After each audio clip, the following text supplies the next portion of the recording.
Selamat malam, penyaners dari seluruh penjuru nagari. Kembali lagi kita di Atlantis series ke-129. Pambukaning Gedung Kencono, Murcaning Sang Tirto Tejo.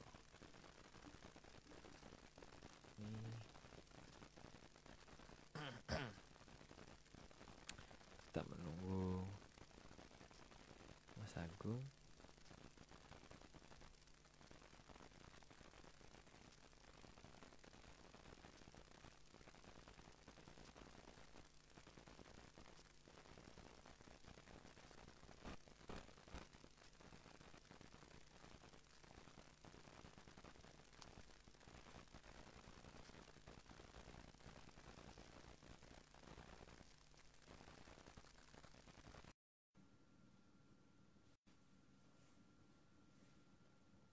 Ini Mas Agung udah bergabung lagi.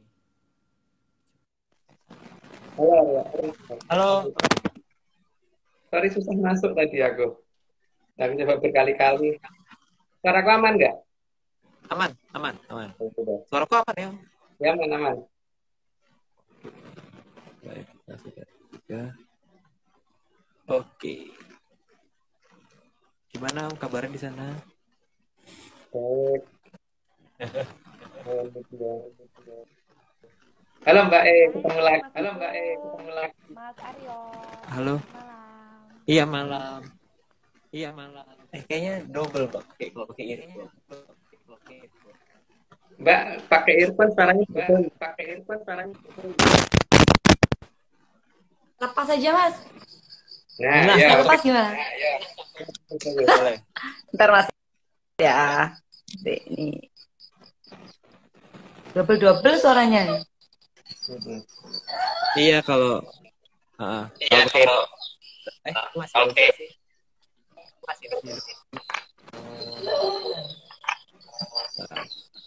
Atau Mbak lagi nonton live juga lagi di maksudnya di dekat situ. Suaranya masuk kan kira-kira? Feedback Mbak, mungkin kalau ada yang bareng di sini. Kok suaranya nggak jelas ya? Sebentar Mas ya. Ya. Ada suara burung. Iya. Burungnya mau ikut, Mas. Iya ini koleksinya Mas Wairi ini, Mas. Sudah jelas, Mas? Sudah sih. Sebenarnya jelas tapi kalau kita ngomong jadi double. Aku sama Mas Agung jadi Jelas sih, cuman kayak dulu, Mas. suaraku masuk lagi ke keluar dulu ya, Mas. Ya. Coba boleh sih. Atau Mbak.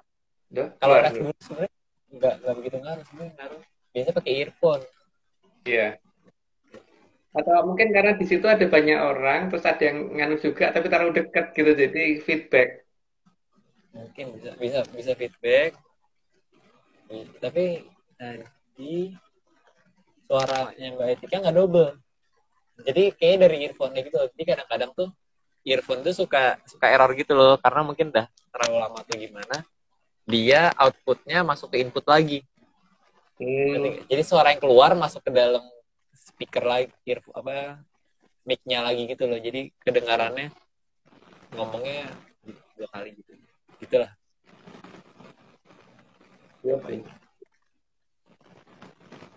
Kayak dulu Om itu kan juga inget tuh aku awal itu dulu yang kalau lama kalau misalnya udah 2 jam lebih biasanya 2 jam lebih itu kalau ke earphone kan suaranya bocor jadinya. Arya, ini sambil nunggu Mbak Etika muncul lagi ya. Ini sudah muncul lagi. Kenapa ada? Seingatku tuh kan orang Mojopahit itu kalau ngomong kan pakai bahasa Kawi ya. Iya benar. Pakai Kawi kan. Gimana, Mas? Coba tes. Halo tes. Masih double. Ditobel ya. Padahal sini udah dimatikan semua wifi-nya. Apa? Ininya teman-teman ini. Ini menyanur juga di sini, Mas. Oh, gitu. alah. Ini sih kayaknya pakai earphone yang lain enggak? Earphone yang kemarin. Yang Hello Kitty, apa sih pakai kucing? Ya, yang lucu itu. Bentar, Mas ya, bentar, Mas. Oke. Itu malah bisa kemarin. Tapi kan orang itu kan kalau ngomong nah berarti lo ya apa jadi perawat di zaman era presiden terakhir itu Kayaknya suaranya nggak kedengeran. Jelas. Nanti tunggu Edika aja. untuk nunggu kira-kira apa mereka itu kan ada juga ya kira-kira sastra Melayu gimana? Suara nggak kedengeran. Bentar. Suaranya double suaranya. Nah, coba Om ngomong Om. Nah, aman Mbak, ini aman. Kita nggak double. Oke, ini nggak double, aman. Oke. Lanjutkan Om. Baru loh nih, Mas. Baru. Tapi nggak bisa pakai malah. Iya. Nah, itu Coba. Poet itu kan karena bisa bicaranya pakai bahasa Kawi. Iya. Maka harusnya sastra Loyo itu ada di daerah yang tempat pemakaman yang pakai bahasa Kawi kan. Iya betul. Ya, karena kalau Gunung Kawi kan kawinya cuma satu kali kan itu ada 20 orang prajurit kan. Berarti kalau harusnya kan kawi gitu ya atau kawi. Iya harusnya kawinya 20 kali Om. Kawi sampai 20 kali harusnya gitu. Dan berarti kan sastra Loyo itu nggak jauh dari daerah yang ada namanya kawi gitu kan. Nah, ya harusnya iya, harusnya ya mungkin harusnya kalau misalnya seenggaknya dari 20 10 lah disebut 10 kali lah Om. Atau mungkin disebut 3 kali lah. 3 kali kawi gitu kan. Iya, kawi gitu. Kawi gitu. Tapi nanti ada pemakaman yang namanya itu berarti tempatnya si Sastroloyo itu. Dan di ini toh dulu rontal itu dikumpulkan kan bukan lontar ya rontal itu kan daun dari pohon tau itu ya dikumpulkan di situ terus dibakar oleh yang nyerang. Maka di daerah itu kan menjadi tempat keramat karena banyak rontal yang nggak bisa kebakar kan ya dikamakan keramat rontal bukan keramat lontar loh ya. Nggak kan jauh dari situ. Keramat rontal. Ini Mbak Etika kasihan nggak tahu daerah nggak tahu apa-apa. Saya nggak tahu. Nggak apa-apa Mbak. Saya pendengar aja. Mbak Sambil ngecek ini loh. Sambil dengar suaranya Mas Aryo sama Mas Agung. Tapi aman kok. Jelas ya Mas. Aman Mbak. Jelas banget. Bagus. Terus daerah tempat perang itu kan menjadi daerah yang agak panas ya sehingga hawa di situ tuh memang menjadi orang senang berantem kan makanya daerah itu pasti akan menjadi daerah yang terus-terusan jadi berantem tiap tahun kan di daerah dekat situ gitu. Terkenal berantemnya itu misalnya terkenal yang berantem daerah yang keramat tadi itu daerah perangnya nggak jauh dari Palmeriam itu kan Palmeriam mungkin trawulan yang asli itu harusnya nggak diungkap sekarang kali ya tapi oke sekarang lanjut ke ini dulu deh. Iya lanjut dulu oke maaf. Oke Mbak mulai aja Mbak. Sudah Mas ngobrolnya sudah. Tadi cuma nggak spoiler dikit kok cuma kita ngomongin sastrologi trawulan di mana? Yang sebenarnya untuk versi ARC ya bukan versi secara resmi ya versi ARC. Siap. Itu ngomong bukan lontar ya rontal. Keramat rontal. Makanya di situ harusnya ada pemakaman kawi gitu kan. Ya pemakaman kawi. Kawinya lebih daerah yang sangat keramat lah pokoknya itu. Kawi. Bukan WKWK, bukan WKWK. Ah itu KW juga bisa Mbak. KW ya. KW. Bisa juga. Oke lah lanjut dulu aja. Kita bicarain lagi di tengah-tengah. Siap. Mulai ya Mas. Oke. Pambukane Gedhong Kencana part 3.6 Murcanipun Sang Tirta Tejo 104+1 slide. Slide 1. Air adalah salah satu materi yang sangat diperlukan oleh makhluk hidup, terutama manusia. Ya memang kalau manusia iya. Tapi anehnya loh, anehnya burung-burung yang belum bisa terbang itu ketika masih di sarang kan dia nggak pernah minum air ya, cuman dapat makanan dari orang tuanya itu diloloh sama induknya ya itu kan airnya mungkin hanya dapat dari situ. Tapi kalau kalau manusia tuh tetap aja kan ketika makan butuh minum gitu loh dan kok mereka bisa ya gitu. Terus air yang mereka butuhkan dari mana? Karena kalau kita hitung jumlah kadar air dalam darahnya itu kan harusnya tidak akan mencukupi kalau hanya didapat dari makanan itu gitu kan harusnya ya kudune harusnya burung itu juga juga minum glogok gitu glogok glogok glogok gitu kok enggak gitu. Tapi mereka kok enggak minum tapi kok juga masih punya darah yang cukup banyak itu kan harusnya juga dipertanyakan ya tentang masalah hukum kegagalan masa ini gitu. Gitu Mbak. Tapi pada dasarnya emang ya air itu dibutuhkan oleh semua makhluk hidup. Terutama aku ya, aku tukang minum soalnya. Lanjut Mbak. Sama Mas. Ya. Slide 2. Air yang digunakan oleh manusia adalah air yang bersih dengan ciri-ciri tidak berwarna, tidak berbau, dan tidak tawar rasanya. Ya. Jadi tidak berbau dan tidak berwarna. Jadi kalau misalkan berbau wangi sekalipun itu harus dibikin tawar lagi. Jadi maksudnya membuat tawar itu bukan untuk menghilangkan apa namanya apa gitu. Tapi yang jelas hanya untuk supaya bisa ditempati oleh makhluk hidup kan. Jadi air supaya bisa ditempati oleh makhluk hidup itu sebaiknya tidak berbau kan sebaiknya. Jadi kalau berbau wangi ya jangan dijadikan tempat untuk melihara ikan gitu paling tidak atau ada hewan yang atau jangan diminum gitu. Kecuali Jaga kan jarak, jaga aku hewan. ya, aku minum parfum kali kalau Enggak, Om, karena ini pengalaman juga, Om, karena aku dulu melihara udang. Dulu kalau melihara udang, Om, aku nggak boleh nyemprot parfum sembarangan, kalau nggak mati udang. iya Bahaya memang. itu. Air yang Makanya wangi itu bahaya. makanya kalau membuat wangi suatu air itu harusnya jangan sampai satu telaga gitu kan. Itu Harusnya iseng namanya, Om. Iseng. satu gelas itu nggak apa-apa atau satu ember itu nggak apa-apa tapi kalau sampai satu samudra gitu atau satu laut gitu atau Satu satu bumi sungai, atau satu sungai itu anu ya satu kayak kubangan gitu ya, Om, ya. kayaknya anu itu Merusak mungkin alam. itu bukan merusak alam mungkin dia tidak suka dengan hewan yang ada di danau itu gitu kali ya. Iya. Mm-mm. Oke lanjut Mbak. Tidak tawar rasanya berarti asin dong, Mas.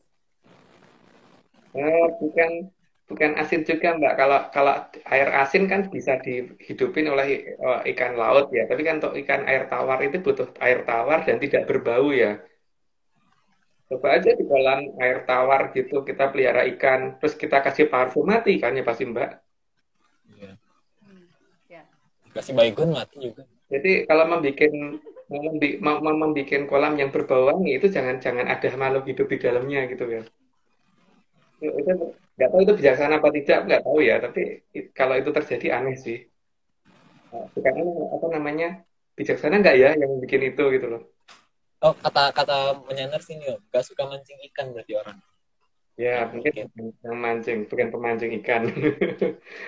Ya itu kan masalah masalah ini ya. Jadi aku nggak tahu apakah itu bijaksana apa tidak. Tapi membuat air menjadi wangi itu apakah bijaksana apa tidak kalau terlalu banyak gitu loh.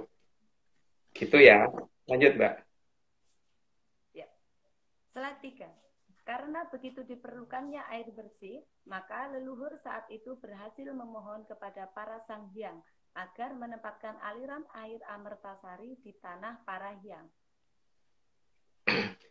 Tanah Parahyang itu kan tanahnya para dewa ya dan di situ itu harusnya masih melegenda nama itu sampai dengan hari ini. Jadi seharusnya tanah para dewa itu adanya di tanah yang masih melegenda tanah Parahyang. Jadi itu harusnya ada di mana nggak tahu harusnya di Jawa Timur, Jawa Barat, Jawa Tengah atau di pulau mana gitu kan. Mungkin lanjut Mbak. Parahyangan, Parahyangan, Mas. Enggak lanjut Mbak. Lanjut, slide 04. Saat itu, di zaman Kolokukilo, Sang Hyang Wening memerintahkan Sang Hyang Batari Pertiwi untuk membawa turun air Amertasari yang bermata air di Kahyangan Cokro Kembang. Jadi air itu bukan bermata air dari tanah ya, seharusnya itu ngerocok dari atas. Cuman daerah ngerocoknya itu kan kita sekarang mungkin kehilangan orientasi ada di mana toh. Tapi itu sebenarnya bisa dilacak dengan menggunakan anu ya apa beberapa patokan yang sudah ada di serat babat. Cuman patokannya apa? Aku kurang begitu paham. Mungkin Arya yang paham kali ya. Lanjut, Pak. Lanjut Mbak, lanjut. Monggo. Slide 5. Untuk membawa turun aliran air Amertasari, maka Sang Hyang Batari Pertiwi menghadap dulu ke Sang Hyang Batara Kamojoyo dan Sang Hyang Batari Rapi. Jadi prosesnya tidak segampang yang orang perkirakan langsung muncul mata air karena dari resapan apa namanya akar-akar tanaman dan sebagainya, enggak seperti itu ya. Karena itu air bukan dari dalam bumi, tapi ada dari atas. Atasnya di mana ya itu atasnya ada di mana mungkin yang ngerti atas ada di mana mungkin bisa memberitahu ke kita gitu. Lanjut, Mbak. Kita masih mencari atas, belum ketemu, Mas. Itu kan ada yang katanya sempurna, Mbak. Ada yang katanya sempurna dan lengkap yang dia ketahui. Jadi dia harusnya ngerti atas ada di mana. Kalau kita kan nggak lengkap, jadi kita nggak tahu atas di mana gitu, toh, Mbak. Begitu Lanjut, ya, Mbak. Mas. Ngertinya kita cuma bawah. Slide 6. Pada saat yang bersamaan, Sang Hyang Batara Wisnu juga datang ke Kahyangan Cokro Kembang dan sekaligus meminta Sang Hyang Batari Pertiwi agar menjaga Eko Pratolo. Ini cerita dari Tantra Pagelaran ya. Jadi mulai turunnya Tirta Amertasari itu ada di dalam Tantra Pagelaran sebenarnya. Tapi cuma Tantra Pagelarannya itu apakah zaman sekarang udah banyak versi? Nah, ini yang versi ARC gitu ya. Lanjut, Mbak. Slide 7. Sang Hyang Batara Wisnu juga memberitahukan akan datangnya zaman Kolobendu. Maka aliran air Amertasari harus disembunyikan pada masa zaman Kolobendu. Dan Sang Hyang Batari Pertiwi bertugas untuk mengamankan keberadaan aliran Amertasari tersebut. Yang sudah diketahui banyak orang ya, seharusnya yang namanya bendu itu hukum. Jadi katakan zaman Kolobendu oleh Sang Hyang Batara Wisnu itu berarti adalah zaman di mana hukum sebagai panglima. Dan itu ada terjadi di zaman kapan aku nggak tahu. Tapi yang jelas maksudnya zaman Kolobendu adalah zaman di mana hukum sebagai panglima. Gitu. Itulah zaman Kolobendu. Lanjut, Mbak. Zaman hukuman. Slide 8. Pada saat bertugas, nantinya Sang Hyang Batari Pertiwi akan dibantu oleh seluruh Danghyang Tanah Jawa dan para satria yang ada di tanah para hyang. Sehingga aliran itu harus dijaga dan jangan sampai tercemar. Karena itu kekuatan tanah Jawa ada di situ. Sehingga kalau misalkan sampai akan ada yang mencemari, maka harus ditutup. Dan penutupannya itu sudah direncanakan dari jauh-jauh hari sebelum air itu turun. Lanjut, Mbak. Slide 9. Mendadak datang juga Ki Lurah Semar yang meminta agar Sang Hyang Batari Pertiwi bersedia untuk menjaga Eko Pratolo. Itu urutan turunnya para Danghyang dan Sang Hyang untuk menjaga Arcopodo ya, mulai dari Eko Pratolo sampai Sabto Pratolo itu. Cuman yang kita bicarakan di sini Eko Pratolonya aja karena kan berhubungan dengan Amertasari ada di Eko Pratolo. Lanjut, Pak. Slide 10. Setelah setuju, maka Sang Hyang Batari Pertiwi dijadikan ratu di Eko Pratolo. Penobatannya dilakukan di depan Sang Hyang Wenang di Kahyangan Ondar Andir Bawono dan dihadiri oleh semua Sang Hyang. Jadi Kahyangan itu kan di atasnya Kahyangan Manik Maninten itu ada Kahyangan Jonggiri Saloko, terus kemudian di atas Jonggiri Saloko itu masih ada Kahyangan Ngalang-Ngalang Kumitir dan ada kayangan-kayangan yang berikutnya sampai ke Undaran Tirbawono, terus di atasnya masih ada lagi ya. Jadi itu belum yang paling tinggi. Tapi memang yang berwenang untuk penobatan ada di Sang Hyang Wenang. Jadi cukup sampai Sang Hyang Wenang sudah cukup karena beliau ngerti tataran gitu. Lanjut, Pak. Slide 11. Semenjak itu istilah tanah air dikatakan Ibu Pertiwi, bukan memakai kata Bapak. Makanya penghormatan untuk perempuan di tanah Jawa ini seharusnya lebih dibandingkan terhadap laki-laki ya. Jadi aku juga bingung kapan ini jadi berubah gitu loh. Karena tidak ada loh istilah bapak kota gitu. Yang ada kan ibu kota. Dan apa Oke. tanah air itu juga ibu pertiwi, bukan sebagai bapak pertiwi gitu. Itu harusnya mulai dikembalikan, tapi ya bagi yang mau mengembalikan itu. Tapi kalau kita sih sudah mencoba seperti itu ya, bagaimana supaya penghormatan itu dikembalikan kepada perempuan. Lanjut, Mbak. Slide 12. Bahkan kota sebagai pusat provinsi atau pusat kenegaraan juga dikatakan ibu kota. Katakan ibu kota loh, bukan bapak kota, bukan mbah kota juga enggak eyang kota itu juga enggak, buyut kota juga enggak, Pak kota gitu ya. om kota juga enggak, yang ada ibu kota gitu. Lanjut, Mbak. Ini Slide 13. bentar Mbak. Eh, Menyanas bilang suaranya kecil Mbak. Kalau itu earphone-nya ada mic, headphone-nya ada mic-nya nggak ya? Ada mic-nya nggak? Gak ada mic, Mas. Ini gak ada mic. Nggak ada mic. Oh, berarti mic-nya di HP ya? Kayaknya iya. Apa dilepas saja? Enggak, jangan dilepas, jangan dilepas. Biasanya kalau headphone gitu langsung ada di situnya sih Aryo. Aku juga punya yang seperti itu, tapi warnanya biru. Itu ada di Nah, situ. Ya, cuman aku jarang tak pakai sih. Jadi ada di situnya, sudah ada di dekat telinga gitu. sebenarnya dari tadi suaranya Mbak Etika gede ya Om ya. Di kita gede banget ya. Udah Aman ya. gede. Nah, adik aku gede. Mungkin Menyanas kayak gedein volume nih. Coba ya.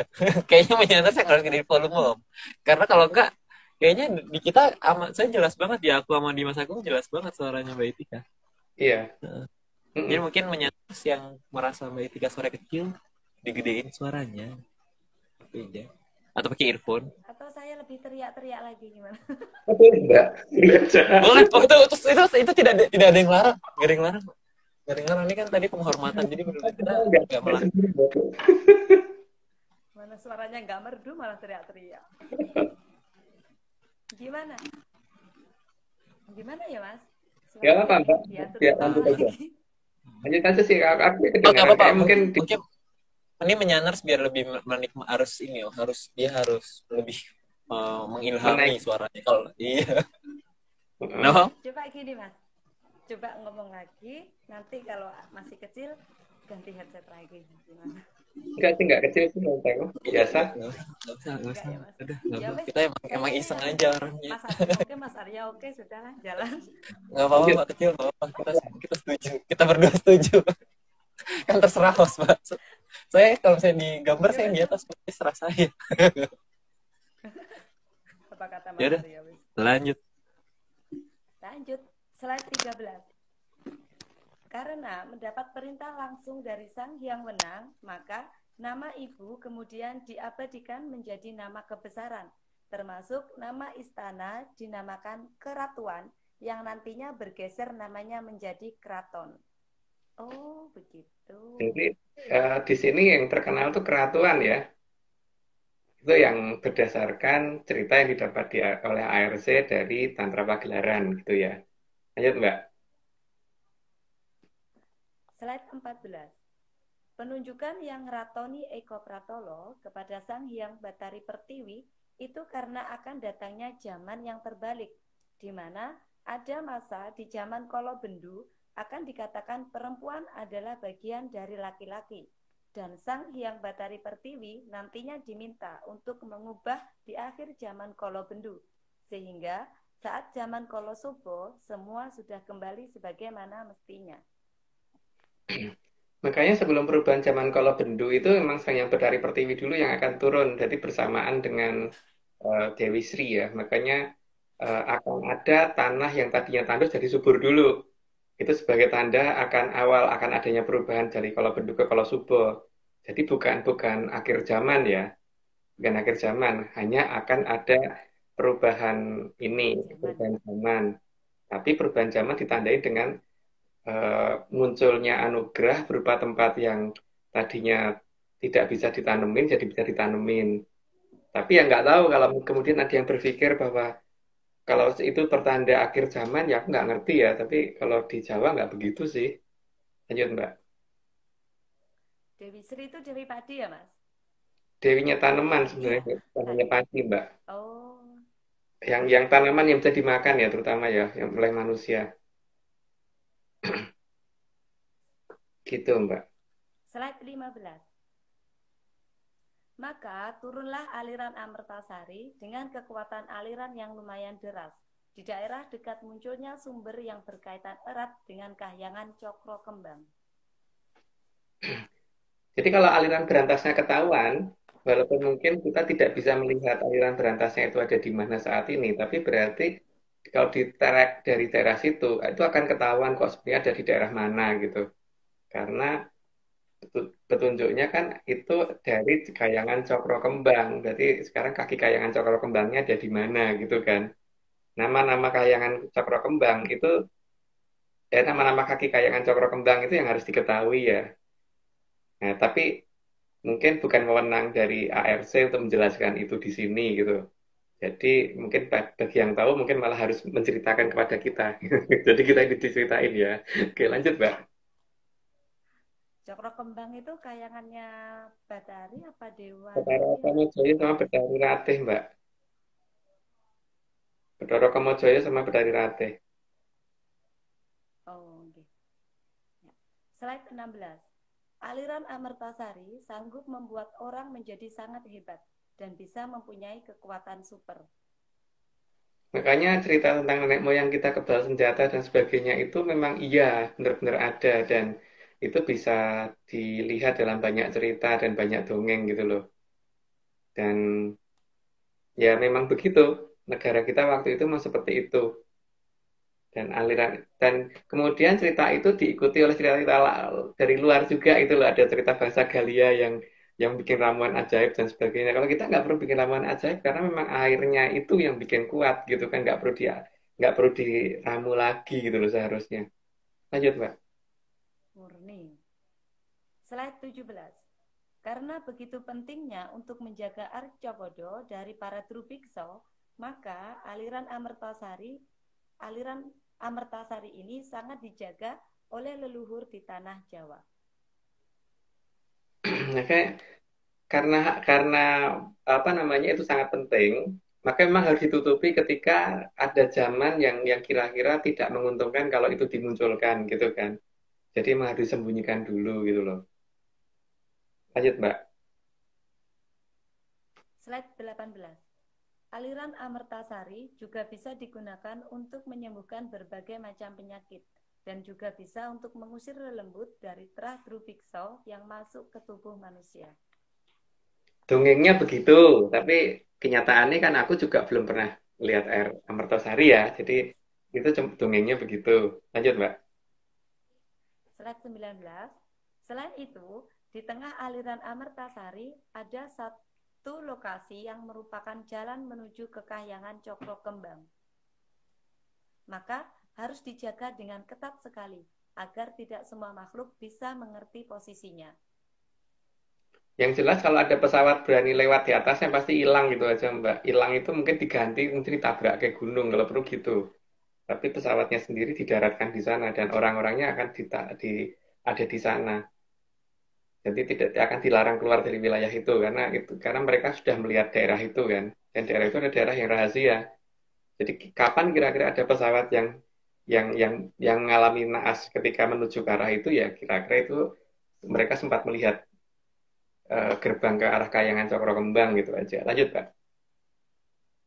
Slide 20. Jalan menuju ke kahyangan Cokro Kembang juga dijaga oleh pihak Kadewatan agar tidak gampang dimasuki oleh makhluk yang tidak mendapat izin dari Sang Hyang Bathara Kamajaya dan Sang Hyang Bathari Ratih. Jadi jalannya kalau udah tahu kan naik ke atas tuh nggak gampang gitu kan, karena memang itu dijaga ketat ya. Tapi untuk mencapai peradaban yang menjaga itu masih mungkin gitu, masih memungkinkan sekali. Tapi ya itu mereka tuh nggak pernah berperang, nggak pernah apa namanya berperang antar mereka itu nggak pernah. Jadi jangan pernah mereka dianggap berperang ya antar mereka sendiri gitu, karena tiga kerajaan itu benar-benar rukun. Lanjut, Mbak. Slide 21.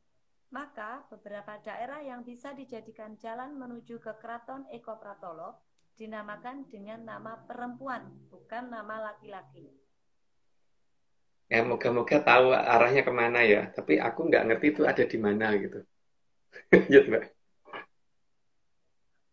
Masa sih, Mas Agung nggak ngerti? Iya Mbak, enggak. Slide 22. Slide 22. Maka keberadaan Keraton Eko Pratolo dan jalan menuju ke Kahyangan Cokro Kembang memang harus ditutupi pada saat zaman beralih ke zaman Kolobendu. Karena hukumnya beda Mbak, mereka menggunakan apa-apa berdasarkan jangkaning zaman dan aturan di Kayangan, bukan bukan hukum sebagai panglima. Karena kalau hukum sebagai panglima pasti bisa dimanipulasi. Bagi mereka begitu. Karena mereka berpikir kan tidak pakai analisis seperti kata Mbak Yatika. Mereka berpikirnya pakai brainlysis. Lanjut Mbak. Salah itu salah. Slide 23. Penutupan dilakukan juga untuk melindungi aliran air Amertasari dan air yang ada di Telaga Banyu Biru agar semua bisa terjaga dan tidak tercemari di zaman Kolobendu. Nah, tapi untuk Telaga Banyu Biru sendiri kan harus disurutkan dulu karena memang ada tragedi di masa lalu ketika airnya harus berubah berubah anunya ya, berubah baunya gitu. Makanya harus dimurnikan dulu sebelum dikembalikan lagi gitu kan. Lanjut Mbak. Slide 24. Penutupan juga termasuk penutupan bandungannya agar tidak bisa diurut lagi posisi aliran Amertasari.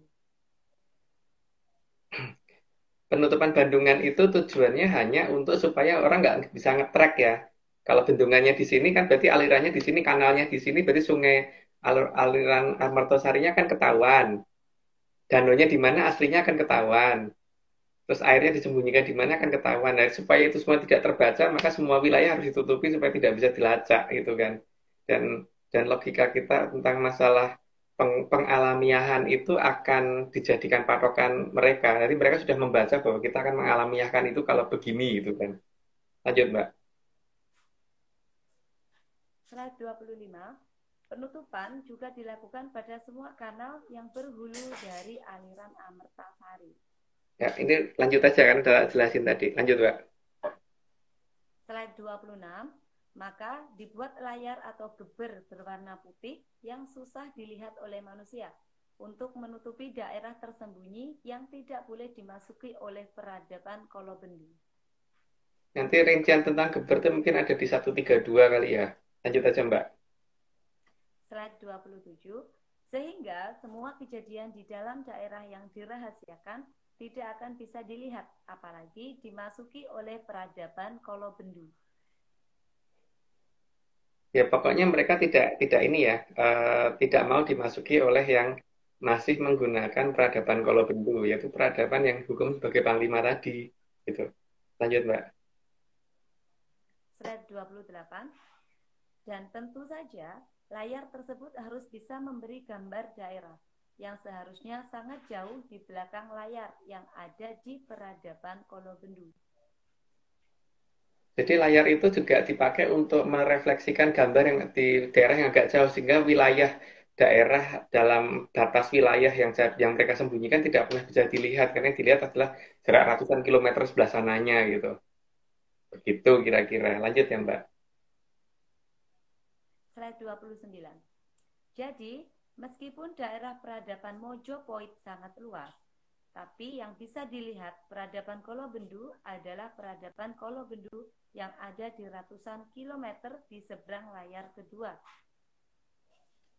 Karena sistem kerajaan zaman dulu itu mereka mempunyai yang namanya taman mini.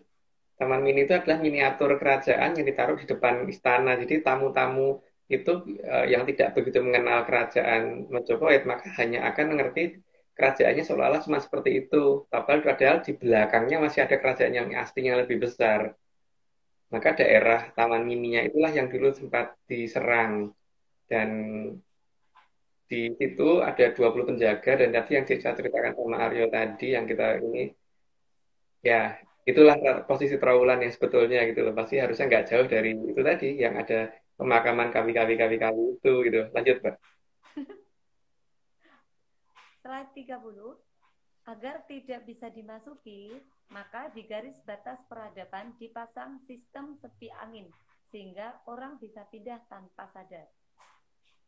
Sepi angin itu kan untuk memindahkan orang dari, nanti kalau zaman sekarang mungkin bahasa kerennya teleportasi gitu ya. Bahasa primitifnya teleportasi, kalau bahasa kerennya kan sepi angin. Gitu Mbak. Lanjut Malah Mbak. teleportasi itu malah bahasa primitifnya ya, Mas. Bahasa primitif. Jangan dilanjut dulu, ini udah 30. Aryo, ini dulu, disclaimer dulu. Oke. Disclaimer dari Mbaknya ini. Kan ada 2 yang kemarin.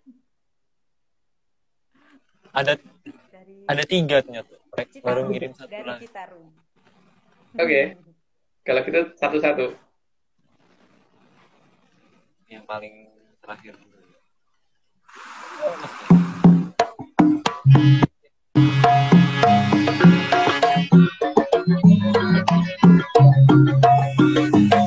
Nanti gambarnya ada. Masuk. Oke, diulangi.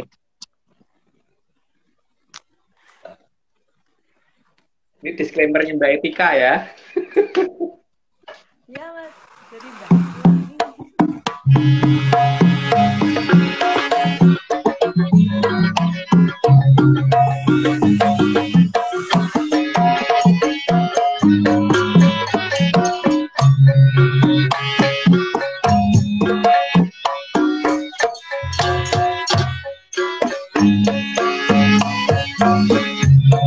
Semua ini hanya dongeng.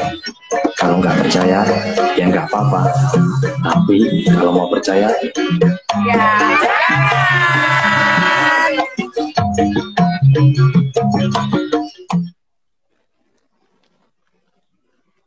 Oke, makasih. Oh, keren Mbak. Itu dandannya berapa lama Mbak? Banyuwangi. Pakai pakaian adat semua tadi. Pokoknya buatnya sampai maghrib, Mas. Sampai. Oke, makasih. Aryo nanti diupload loh ya, jangan lupa loh. Ini ya, pakai pakaian ini tuh. Ini Mm-mm. ini ada yang mini juga make loh ininya tuh. Ini yang masih segini nih. Si Aji itu. Dia menyanar cilik, Mas. Oh. Oke, lanjut kalau Oke, gitu. oke. Ini diupload di Aryo ya. Siap, siap. Itu suaranya muncul. Coba disclaimer dulu. Si, si siapa Aji? Aji ada di situ kan tadi suaranya kayak ada. Ada ini, ada ini. Oh. Aji kamu duduk situ, Nak. Sini. Ini nih bocahnya, dia mau ikut live, Mas. Bentar, tak kamera. Ayo. Nah, itu tuh. Wah, Bapak ibunya menyaner sih, Mas. Jadi anaknya turun. mantap. Oke, kita lanjutkan. Oke, lanjut. Sip. Slide 31. Namun, penjaga yang bertugas memindahkan terkadang tidak fokus. Akibatnya, bisa banyak kendaraan yang berpindah ke tempat yang cukup aneh. Wah. Tidak fokus atau kadang-kadang memang disengaja, kita nggak tahu ya. Makanya banyak kendaraan yang kadang-kadang bisa pindah ke tempat yang nggak ada jalannya gitu kan. Terjebak di daerah yang itulah. Coba kalau memang teknologi barat ini bisa menjelaskan, silahkan dijelaskan. Karena ini harusnya kalau mereka ngomong menyan itu primitif, harusnya bisa menjelaskan ini gitu kan. Nah sekarang yang primitif menyan atau teknologi barat. Karena kalau menyan kan itu bisa dijelaskan dengan sepi angin gitu. Lanjut Mbak. Kemarin di sini juga ada, Mas, kejadian kayak gitu. Base-nya masuk ke makam. Iya. Oke, lanjut dulu Mbak. Slide 32. Tapi hal tersebut malah bisa menjelaskan akan adanya teknologi sepi angin yang belum dikuasai oleh peradaban Kolobendu. Nah, masalahnya kan orang kalau Bendu berpikir kalau sepi angin itu berarti orang itu dipecah dulu menjadi partikel-partikel kecil terus nanti dipindahkan terus disatukan lagi, nggak begitu ya. Sepi angin tidak seperti itu karena dalam beberapa babat yang dimiliki oleh kita itu menunjukkan bahwa untuk pindah tempat manusia dilarang untuk orang itu harus hidup dan bukan bunuh diri. Kalau kita memecah sampai seperti itu berarti sama aja kita bunuh diri gitu. Dan itu berarti tidak menghargai kehidupan. Kalau tidak menghargai kehidupan ya berarti kekuatan seperti itu nggak akan pernah diberikan. Jadi memindah tempat bukan seperti itu teorinya, tapi ada cara lain yang itu mungkin mungkin bukan wewenang kita untuk jelaskan. Karena anggap aja kita tidak tahu. Lanjut, Mbak. Slide 33. Sehingga kendaraan nyasar bisa terjadi karena ketidakfokusan peradaban Mojopahit atau malah justru kesengajaan. Kesengajaan dari peradaban Mojopahit yang ingin memberi pesan bahwa mereka ada dan mempunyai teknologi setinggi itu. Jadi kalau peradabannya bisa membuat kendaraan berpindah sampai seperti itu, apa iya bangunannya ditunjukkan seperti bangunan-bangunan yang mereka katakan itu bekas kerajaan Majapahit seperti itu gitu kan? Apa iya teknologinya cuma seperti itu gitu kan? Nggak mungkin. Kalau memang karena teknologi zaman sekarang aja yang bisa bangun gedung setinggi ini aja belum bisa loh memindahkan kendaraan sampai seperti itu.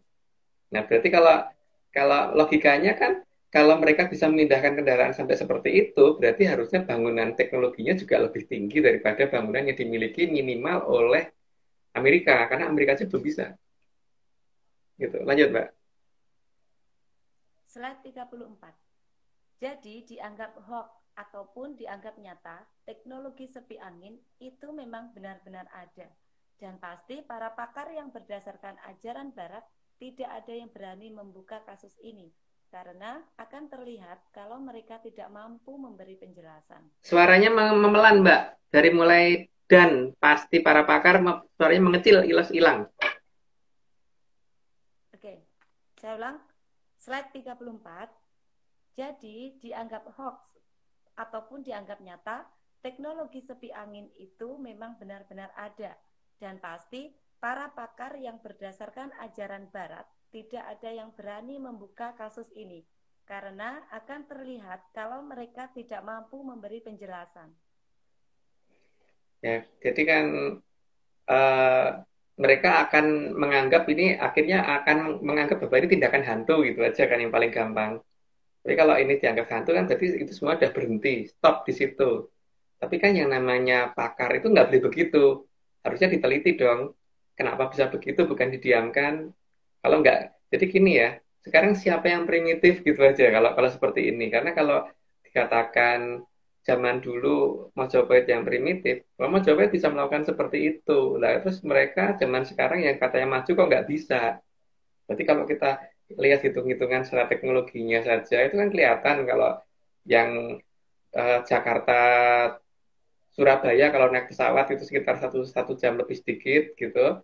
Sementara mereka bisa sak kedepeng metro, berarti kan kemajuan teknologinya adalah kok ibu kota kita seperti itu, bangunan tertinggi seperti itu gitu kan di saat ini dengan kecepatan pindah dari Jakarta ke Surabaya naik pesawat sekitar 1 jam sekian gitu, sekian menit. Kalau mereka bisa ke DP Netro, berarti bangunan yang mereka bikin pasti juga jauh-jauh lebih tinggi daripada yang diduga oleh kita itu. Jadi nggak mungkin bangunannya itu seperti apa yang saat ini sudah ditemukan, toh, Mbak. Artinya, Majapahit mungkin belum ditemukan sampai dengan hari ini gitu loh. Lanjut, Mbak. Slide 35. Karena semua teknologi kolobendu yang saat ini dikuasai Trah Utara pasti tidak akan bisa menjelaskan peristiwa tersebut. Maka yang diharapkan hanya agar berita tersebut secepatnya menghilang. Pertama, mereka akan mengecap bahwa ini adalah tindakan dari berhala. Kalau enggak dicap tindakan dari setan. Kalau tidak dicap tindakan dari makhluk halus. Terus kalau ada orang pertanyakan itu ditertawakan atau dianggap gila yang bertanya. Tapi sebenarnya mereka tuh malu karena nggak bisa menjelaskan itu gitu loh.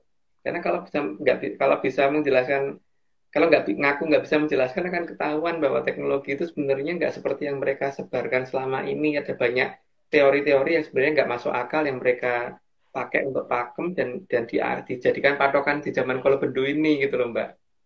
Lanjut, Mbak. Ujung-ujungnya goib gitu ya, Mas. Alasannya selalu itu. Slide 36.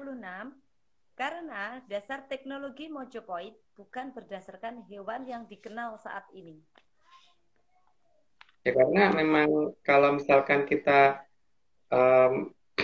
di sana itu kan kuda aja masih ada yang bersayap ya, kuda terbang dan sebagainya masih ada.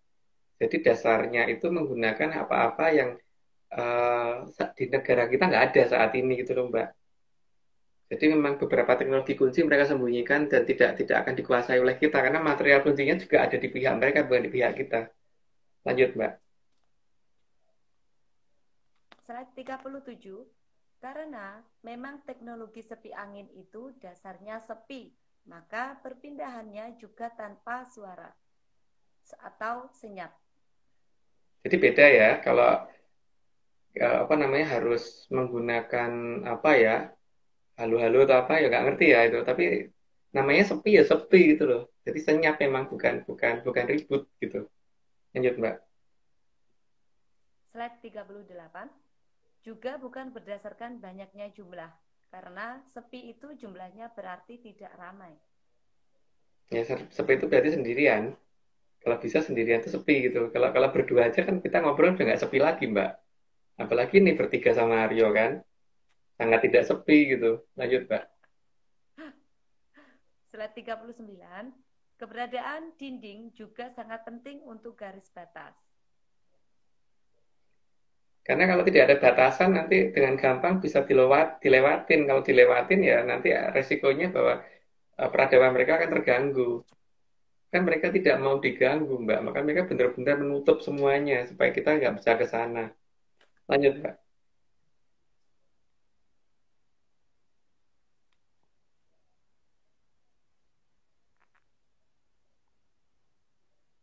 Lanjut, Mbak. Halo. Oke, bentar Mas, suara saya jelas ya Mas? Di sini putus. Sekarang aman ada- kok. Aman kok tadi aman sih. Masih Dari ada? tadi aman aku. Oh iya, di saya sempat putus sebentar ini tadi barusan. Oh. Iya. Gak apa-apa. Oke, Aman sih aman. Slide 40.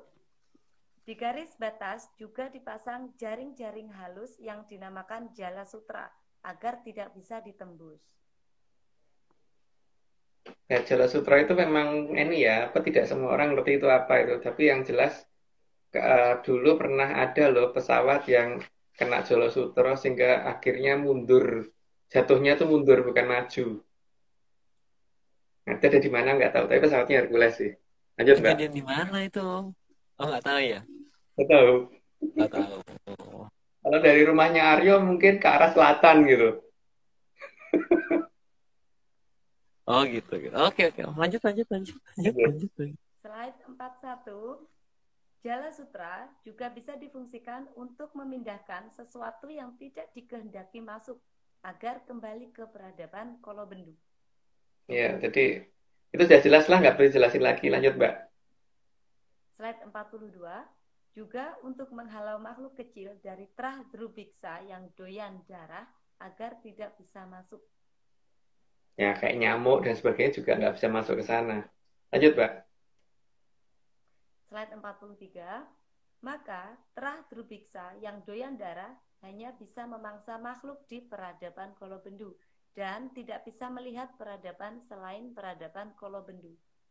Jadi ini juga bisa jadi patokan ya. Daerahnya mungkin kalau orang biasanya ngomong daerah hutan itu pasti nyamuknya banyak. Ya, berarti mendekati lokasi Mojopahit itu, makin mendekat berarti lokasi itu akan nyamuknya justru berkurang walaupun mungkin genangan airnya banyak. Jadi tidak akan sesuai dengan teori-teori biologi bahwa kalau ada genangan air berarti nyamuknya banyak itu di wilayah itu malah berkurang.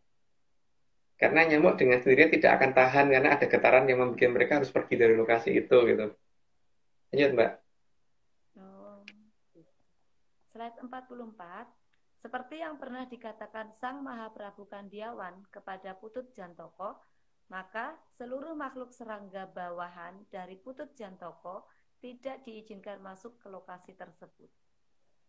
Putut Jantoko itu yang senangnya bawa ular ular makan ular itu Mbak.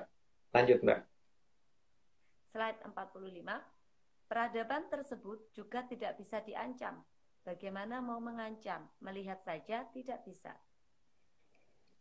Melihat aja nggak bisa, tapi masalahnya bukan hanya itu sih. Kalau perang beneran ya kita yang kalah Mbak. Lanjut Mbak. Slide 46. Berbeda dengan peradaban Kolobendu yang memang apa-apa didasarkan atas ancaman dan ketakutan. Di peradaban Mojopahit, apa-apa didasarkan atas naluri kemanusiaan, maka mereka bisa sangat maju. Karena memang tidak ada orang pengen curang di sana ya. Sehingga dan apa-apa memang serba mudah di sana. Jadi tidak ada yang namanya pengen ngakalin orang lain, itu nggak ada gitu. Lanjut, Mbak. Slide 47.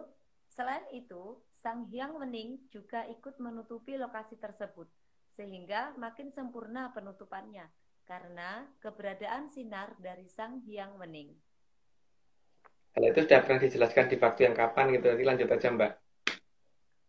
Slide 48. Dari peradaban Kolobendu, hanya yang bisa bertemu dengan Sang Hyang Wening yang diizinkan masuk ke peradaban Ibu Pertiwi. Ya, tapi kalau ngerti Sang Hyang Wening itu seperti apa ya? Tapi kalau misalkan tidak tahu dan prosesnya nggak ngerti bagaimana proses bertemunya dan bagaimana minta izinnya dan sebagainya, ya nggak tahu. Tapi setahuku seharusnya itu ngerti dulu baru bisa ketemu gitu. Itu ya, Mbak. Lanjut, Mbak. Slide 49. Dan Sang Hyang Wening itu tidak bisa ditipu. Maka mau menyamar seperti apapun akan tetap ketahuan oleh Sang Hyang Wening. Karena kok Sang Hyang Wening manusia saja kalau bisa ngerti yang namanya koloni punonya orang, itu berarti kan dia bisa manggil koloni punonya orang. Itu aja tidak akan bisa ditipu karena ketika orang itu bicara koloni punonya ngomong enggak, ngomongnya tadi ngomongnya ini kok, rencananya ini akan ngaku dengan sendirinya gitu. Kan koloni puno itu memang diciptakan untuk tidak bisa berbohong gitu. Maka para Maha Prabu pasti memiliki itu untuk menanyakan itu gitu loh. Jadi kalau ini nanti kan seharusnya yang ketempatan yang akan naik nanti sebagai Satrio Piningit harusnya mengerti itu gitu kan. Kalau tidak mengerti itu ya berarti bukan gitu. Kalau masih bisa ditipu ya bukan. Tapi sangat mungkin bahwa dia pura-pura nggak tahu kalau dia ditipu, bisa aja. Tapi sebenarnya dia tahu kalau dia ditipu. Lanjut, Pak.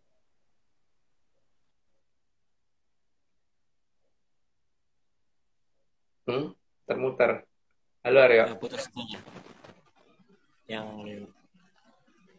Ya, 50 dibacain Aryo dulu deh. oke, aku bacain dulu ya. Ya. Oke, 50. Selain itu, kekuatan dari cahaya 50 ya. Selain itu, kekuatan dari cahaya Sang Hyang Wening bisa merusak penglihatan yang berusaha masuk tanpa seizin Sang Hyang Wening. Makanya itu Sang Hyang Wening membatasinya karena tidak semua orang itu sanggup melihat beliau gitu kan, karena cahayanya beliau itu tidak panas, tapi itu kalau tidak terbiasa bisa merusak mata. Dan emang butuh kekuatan khusus ya, dan butuh persiapan khusus gitu loh. Dan butuh ngerti yang namanya Budi Waseso mungkin.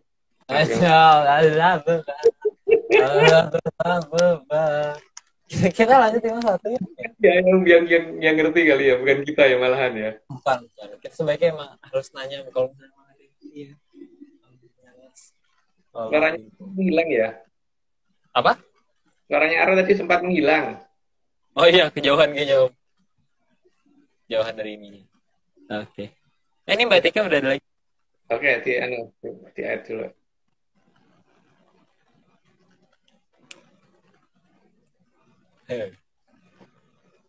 Apa nih kelihatannya? Kok pasti gangguan loh Mas pas buat live. 51 Mbak sekarang. Gak apa-apa Mbak. Masih bisa, masih jelas Mas suaranya? Jelas. Di aku jelas. Oke. Oke. Lanjut ya Mas. Yo. Slide 50. Slide 51 Mbak, 51. Oh, 51 tadi aku dibacain sama Bapak. Oh, boleh. Terima kasih Bapak Aryo. Adik, aku panggil adik aja deh. Slide 51. Jadi, kalau benar-benar nekat, maka hanya bisa melihat sinarnya Sang Hyang Wening saja, tanpa bisa melihat peradaban Ibu Pertiwi. Tapi minimal bisa melihat itu udah luar biasa loh, karena susah loh melihat sinarnya Sang Hyang Wening itu. Karena itu yang menutupi peradaban dari mungkin dapat dikatakan namanya salahkan negara yang terdiri dari 3 negara itu juga boleh sih.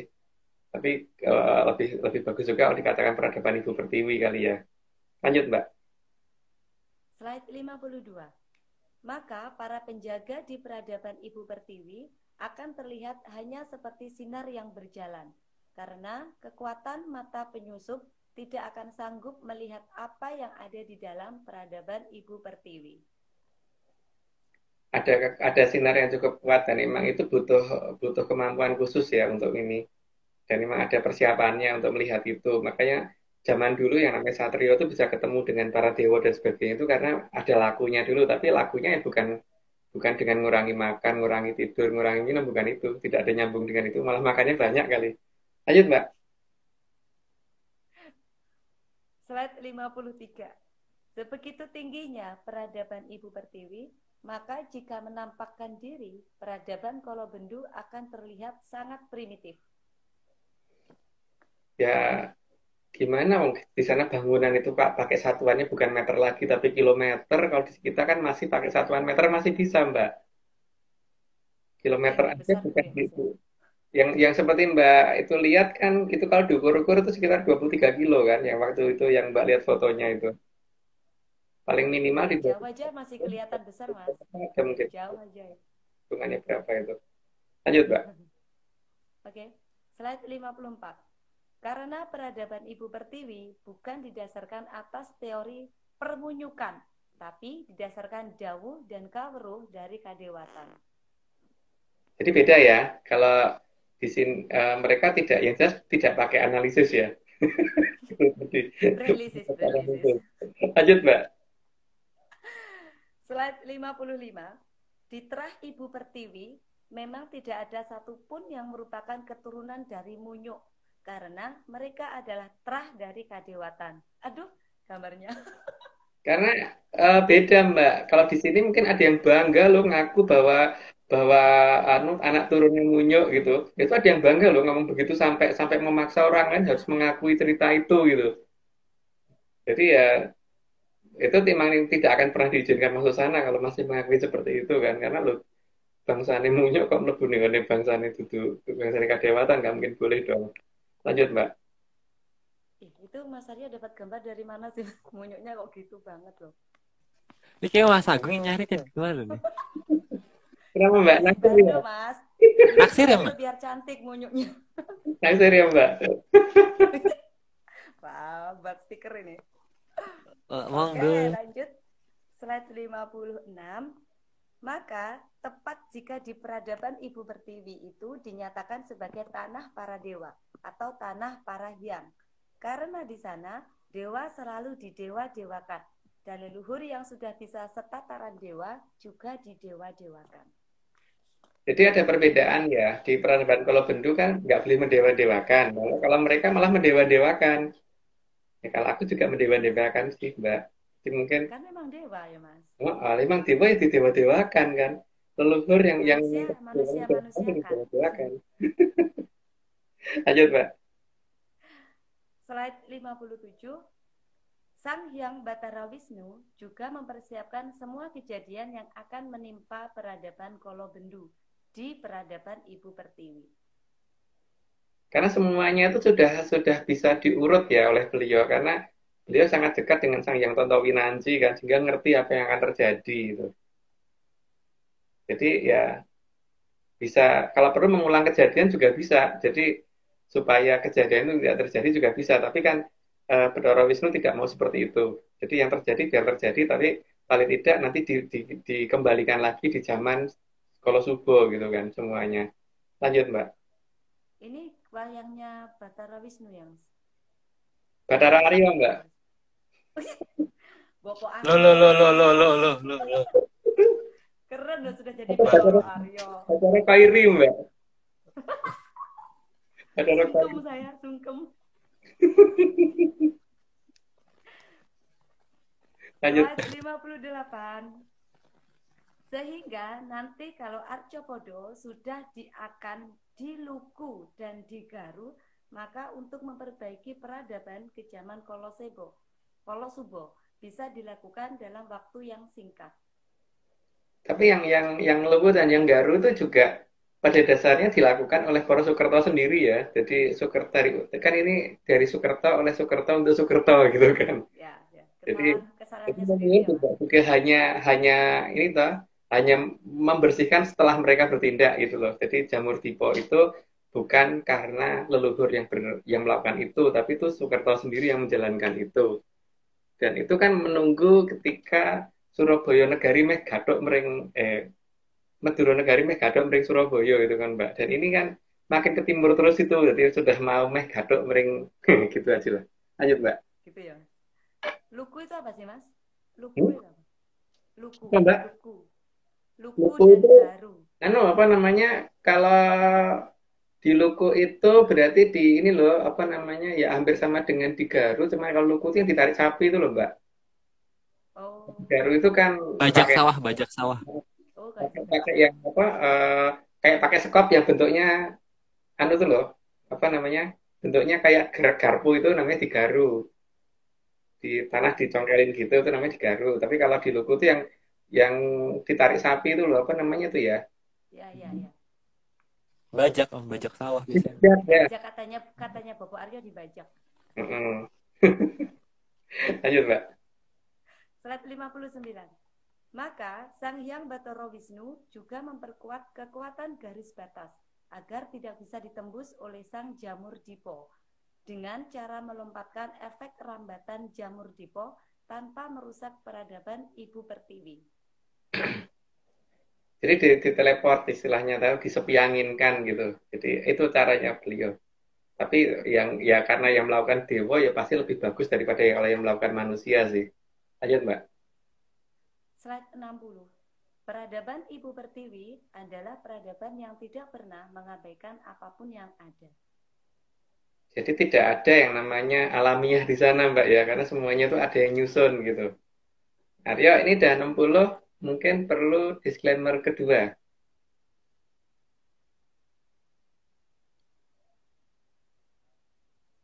Cuma dongeng, nggak. Malu-malu Mbak. Kenapa? Rasanya nggak enak banget loh Mas. Nanti pas akhir melihatnya gini aja. Aku malu loh Mas. Dua tangan gini Mbak. Gini aja. Nih, kalau gitu aku pause nanti Mbak di akhir. Dikat aja, dikat. Jangan, yang terakhir tuh paling penting gitu. Ayo Aryo mulai. Ini semua cuma dongeng, nggak percaya, nggak apa-apa. Tapi kalau percaya, ya jangan. Ingat, gunakan brandlisis, bukan analisis. Keren.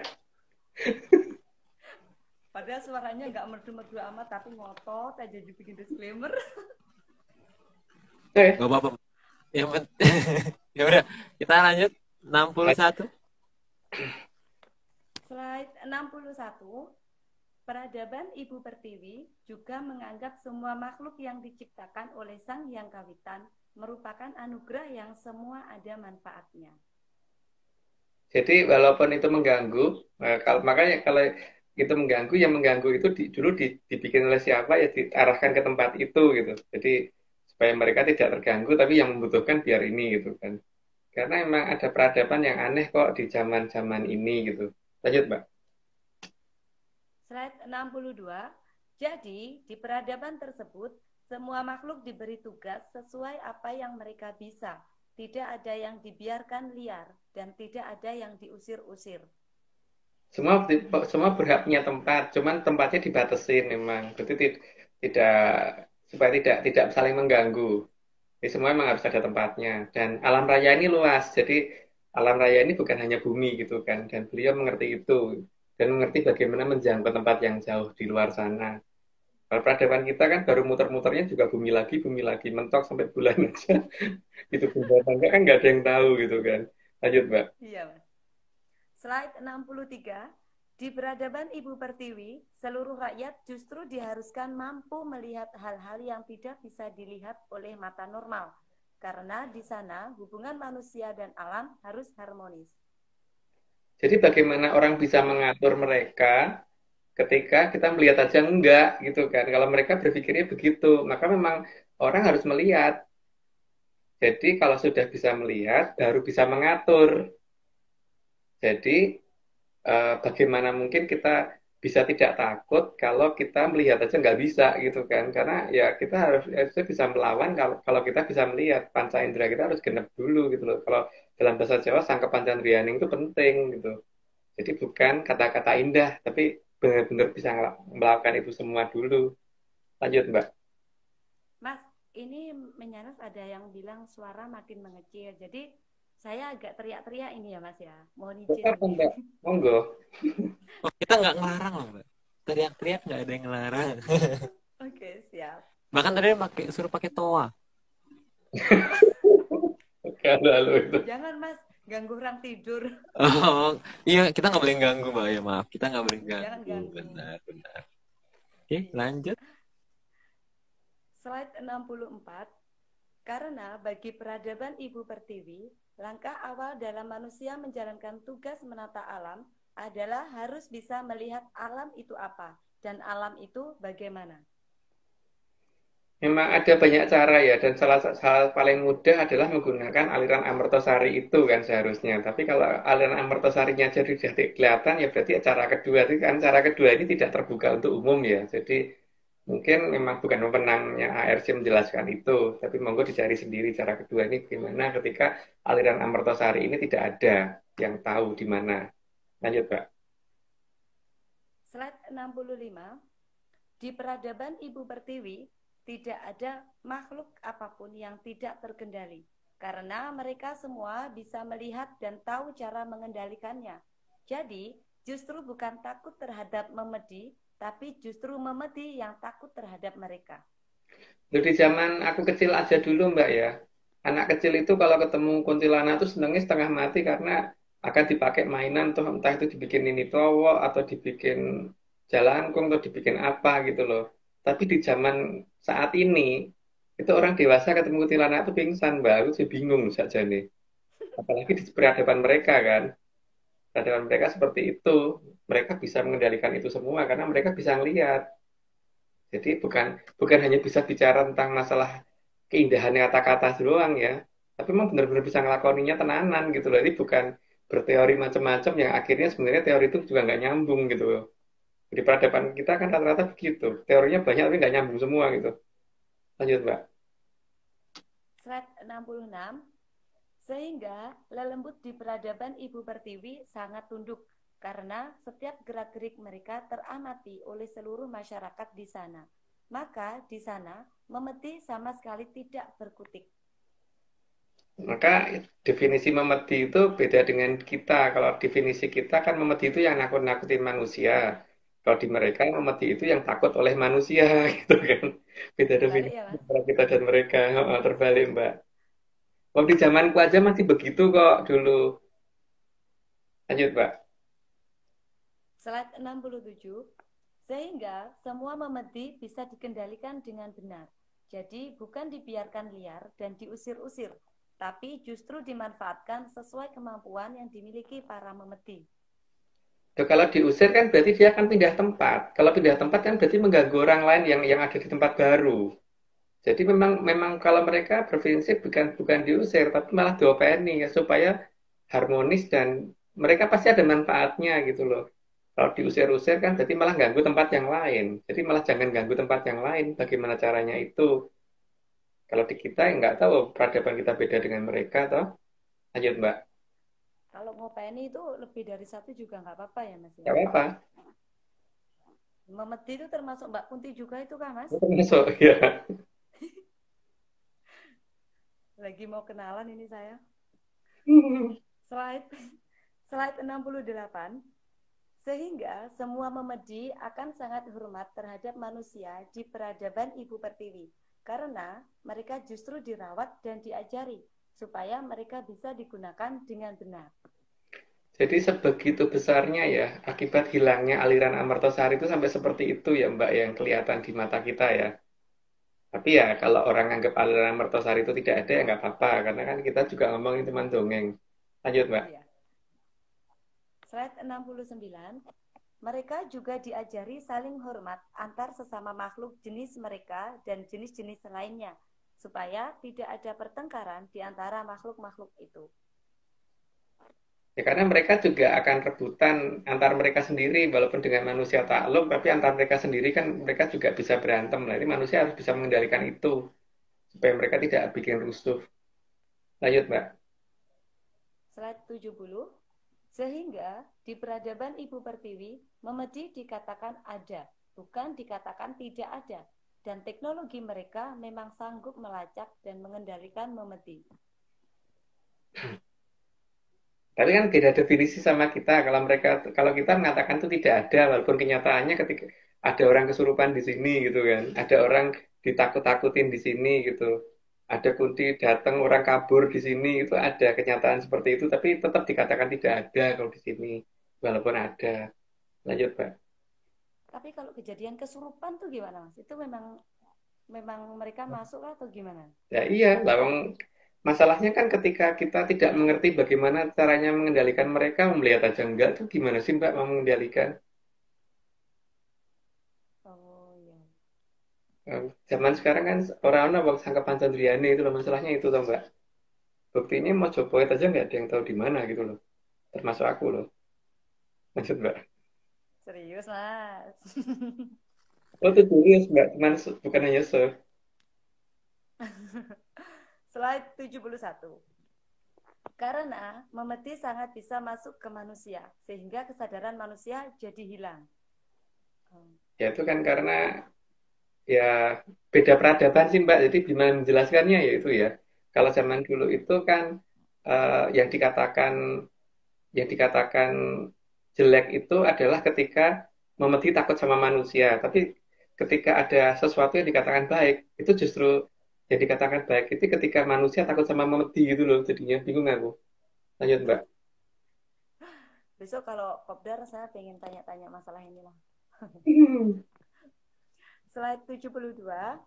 Kehilangan kesadaran tersebut bisa mengakibatkan manusia menjadi tidak bisa melihat apa yang harusnya dia lihat.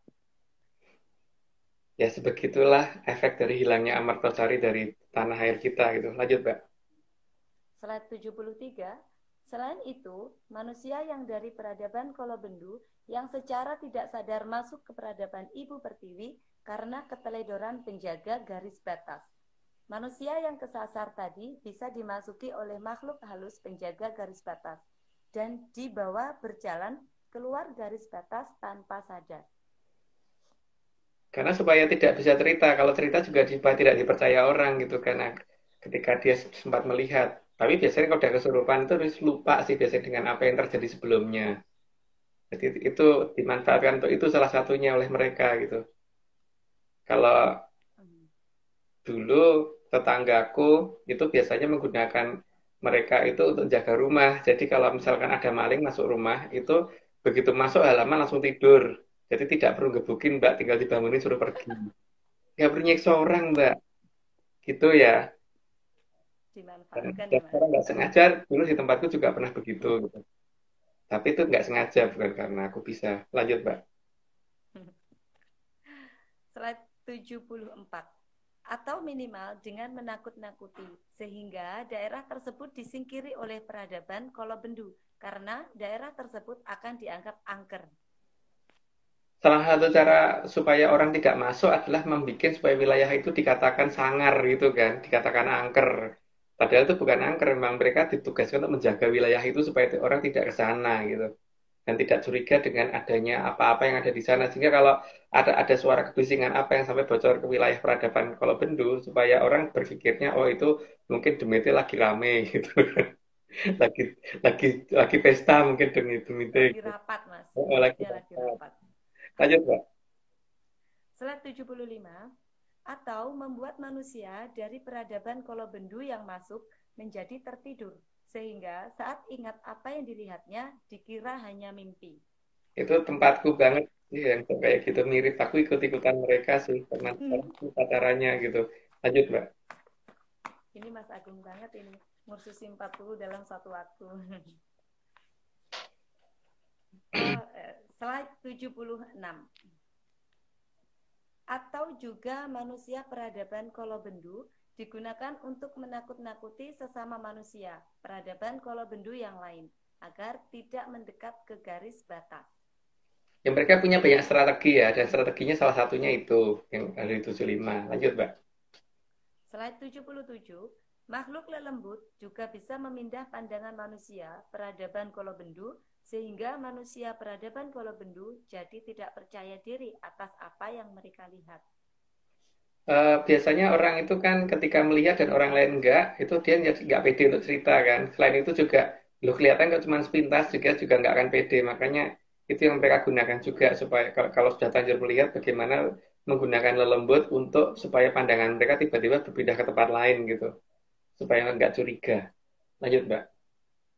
Slide 78, makhluk lelembut juga bisa digunakan untuk membingungkan pola orientasi berpikir manusia peradaban Kolobendu. Tujuannya agar tidak menyadari keberadaan peradaban besar yang ada di dekatnya. Nggak perlu jelasin deh, lanjut aja, Mbak. Slide 79, kalau perlu, lelembut juga digunakan untuk membuat depresi mereka yang sudah mulai curiga akan keberadaan peradaban Ibu Pertiwi, kecuali jika orang tersebut memang sudah ditunjuk dan mendapat tugas khusus dari leluhur. Ya, untungnya loh Mbak, aku tuh bukan orang yang gampang depresi sehingga nggak depresi ketika melihat mereka gitu. Jadi ketika mereka nongol malah tak tanya. Gitu. Seperti ingat nggak Arya waktu kita nyari situs di daerah eh, mana itu yang kita sampai berhenti di kuburan nanya, pernah lihat orang kayak gini nggak gitu? Lupa aku tuh. Ya kan sampai Sering, ketemu kan itu. sering tiba-tiba kayak kalau misalnya lagi jalan-jalan suka ngerem mendadak aja tiba-tiba karena kuburan gitu kan. Kita tanya dulu situsnya di mana gitu. Itu cara AS dalam berburu mencari situs ini bukan menggunakan literatur ya Mbak. Kita menggunakan pandangan mata, terutama pandangan demit dan pandangan makhluk lain untuk menunjukkan situsnya ada di mana gitu. Ayo Mbak. Mas Agung ya nggak mungkin depresi dong. Kalau saya ya nggak tahu lagi, wes. Lanjut, slide 80. Lelembut juga bisa digunakan untuk melindungi yang sedang bertugas di peradaban Kolobendu. Ya Mbak, karena mereka juga harus ada ditugaskan di sini Mbak. Dan sebenarnya kelihatan sih, mereka harus ditugaskan di sini itu biasanya akan menempati di posisi-posisi tempat-tempat yang mewah biasanya. Karena mereka tidak terbiasa untuk hidup sederhana, gitu biasanya. Makanya kalau melihat adanya pembangunan-pembangunan di wilayah tertentu yang tidak masuk akal, itu harusnya dicurigai itu oleh mereka kemungkinan besar gitu. Dan kelihatan kok di daerah-daerah pusat perkotaan ibu kota itu biasanya ada mereka ada yang ditugaskan ke sana karena mereka harus mengikuti perkembangan peradaban kita ketika sampai batas apa kita diizinkan untuk tetap seperti ini gitu loh karena kan perjanjian itu cuma 500 tahun dengan tanda-tanda ini sudah cocok atau belum gitu kan. Lanjut Mbak. Slide 81.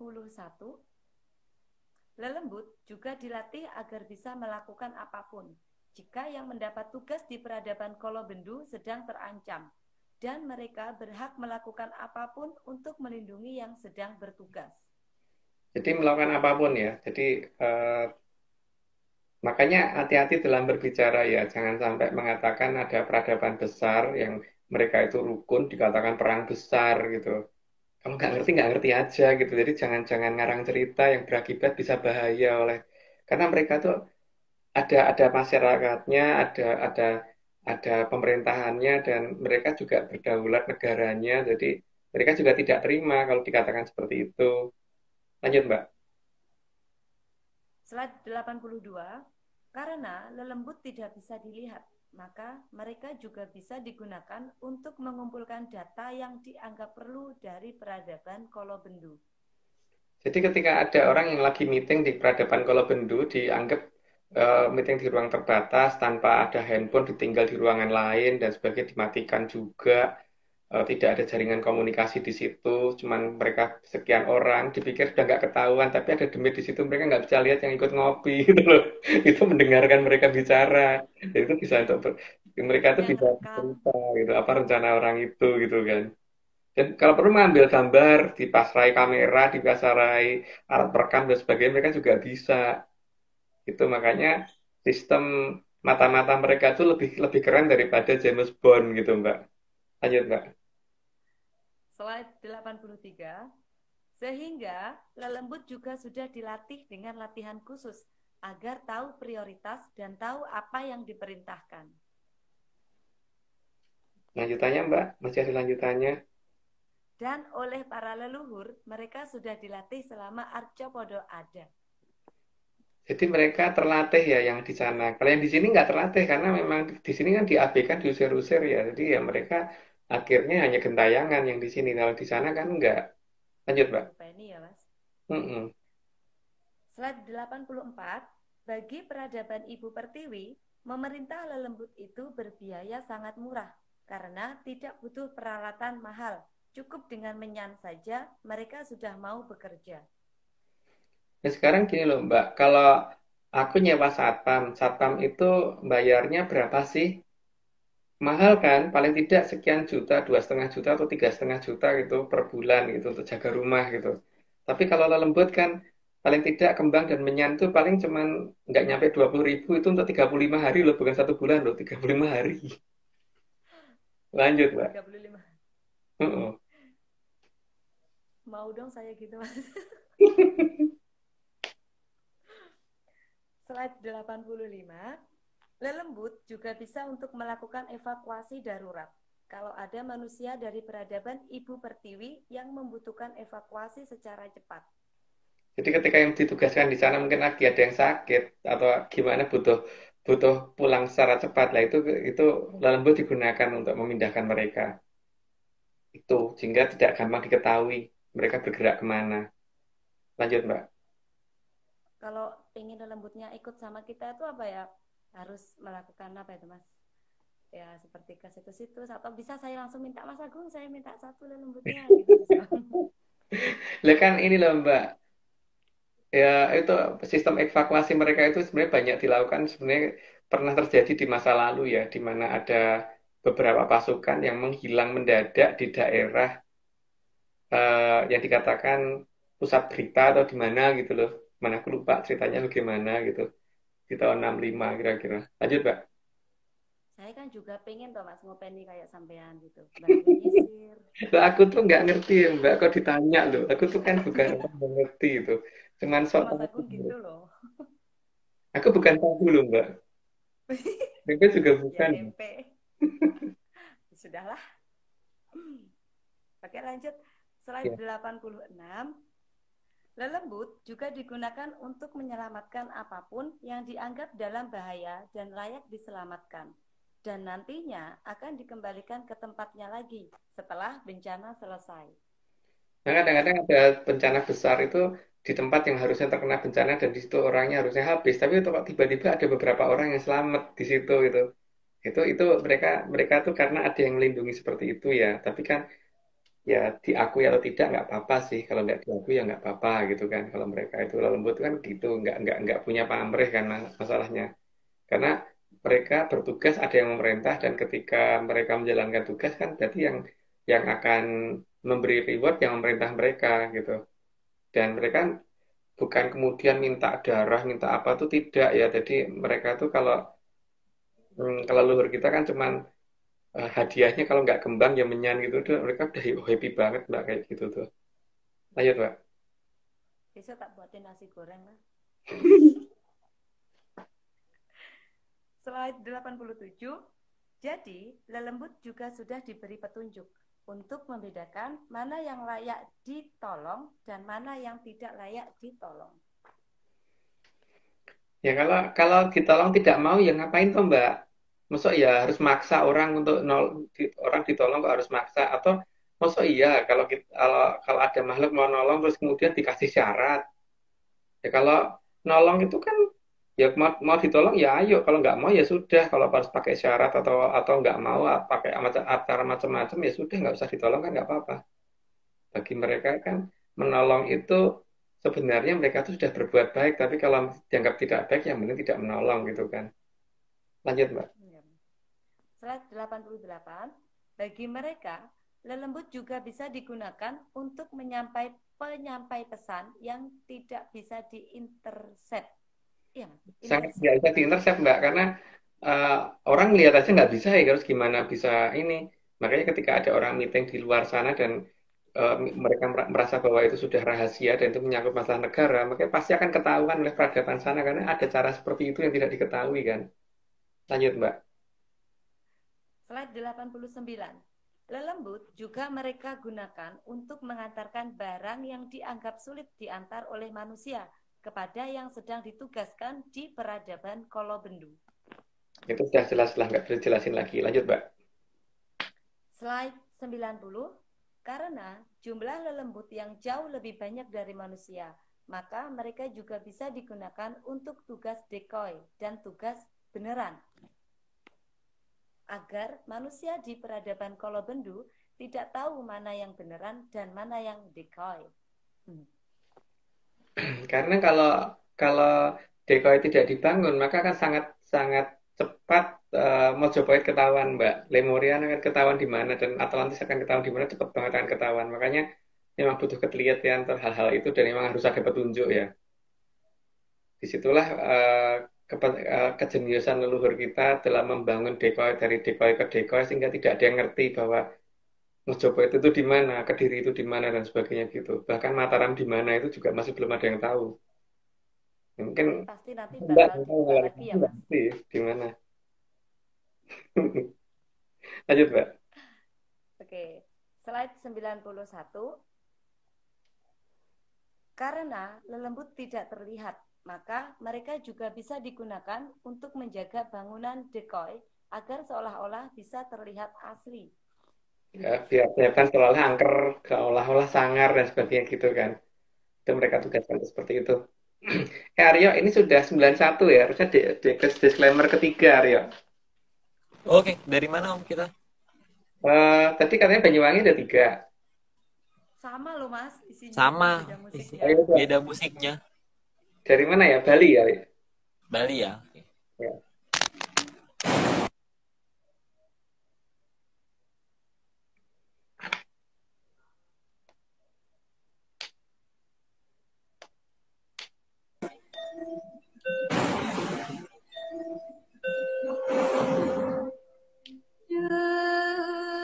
Semua ini hanya dongeng. Kalau tidak percaya ya nggak apa-apa. Tapi kalau mau percaya ya jangan. Keren ya. Iya, suaranya siapa, Mas? Mbak Tari. Ini suaranya Mbak. Aryo jangan lupa ya, nanti disclaimer baru di-upload ya, disclaimer baru. Oke. Oke, Om. Lanjut, Mbak, 92. Oke, slide 92. Dan bangunan decoy bisa diletakkan sangat jauh dari peradaban Ibu Pertiwi, tapi tetap terawasi dan terkendali dari kejauhan, berkat adanya lelembut dan teknologi yang sangat maju di sana. Nggak perlu dijelasin nih, Mbak, lanjut aja. Slide 93. Sehingga penemu bangunan decoy akan menganggapnya asli, karena seolah-olah ada kekuatan mistis di sana. Itu memang dari perhitungan leluhur kita ya, supaya benar-benar orang tuh nggak ngerti gitu loh, bahwa itu cuman pengalih perhatian. Dan itu pengalih perhatian yang jauh benar bikinnya gitu loh. Jadi kalau posisinya di barat, ya dikasihnya di timur jauh sana gitu. Lanjut, Mbak. Slide 94. Lelembut juga digunakan untuk menyembunyikan sistem telekomunikasi mereka yang diletakkan di peradaban Kolobendu. Lanjutannya, Mbak. Agar komunikasi dengan mereka yang sedang bertugas bisa tetap terkendali. Jadi sistem komunikasi mereka ada sendiri ya, dan itu menggunakan apa, aku nggak tahu. Mungkin malah Mbak Etika yang tahu kalau itu. Lanjut, Mbak. Saya. Slide 95. Lelembut juga mereka gunakan untuk memperbaiki sistem komunikasi mereka yang sedang error, yang berada di peradaban Kolobendu. Jadi ketika sistem komunikasi error, paling tidak bisa diperbaiki atau malah lembutnya sendiri yang menyampaikan pesan. Gitu, lanjut, Mbak. Enak ya, Mas, punya lelembut ya. Slide 96. Karena lelembut bisa mengecil ukurannya dan bisa masuk ke jaringan komunikasi, maka lelembut bisa digunakan untuk mencari bagian yang error di dalam sistem jaringan.